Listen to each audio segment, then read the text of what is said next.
ഇന്ത്യയിലെ ആദ്യത്തെ Portuguese വൈസ്രോയിയാണ് Francisco de Almeida. 1505 മുതൽ 1509 വരെയാണ് അൽമേഡ വൈസ്രോയിയായിരുന്നത്. 1505-ൽ കണ്ണൂരിൽ സെന്റ് ആഞ്ചലോസ് കോട്ട നിർമ്മിച്ചതും അൽമേഡയാണ്. ഇന്ത്യൻ സമുദ്രങ്ങളിൽ നീലജല നയം അഥവാ ബ്ലൂ വാട്ടർ പോളിസി നടപ്പിലാക്കിയതും അൽമേഡയാണ്.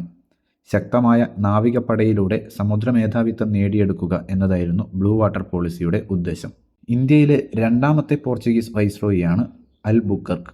1509 മുതൽ 1515 വരെയാണ് അൽബുക്കർക്ക് വൈസ്രോയിയായത്. ഇന്ത്യയിലെ പോർച്ചുഗീസ് സാമ്രാജ്യ സ്ഥാപകൻ എന്നറിയപ്പെടുന്നതും അൽബുക്കർക്ക് തന്നെയാണ്.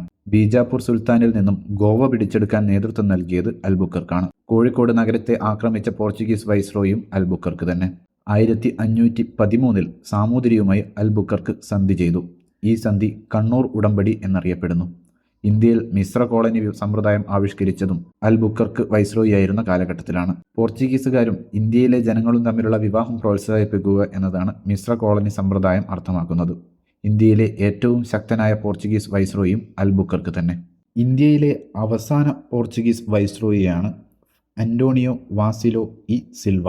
1958 മുതൽ 1961 വരെയാണ് അന്റോണിയോ വാസിലോ ഇ സിൽവ വൈസ്രോയിയായത്.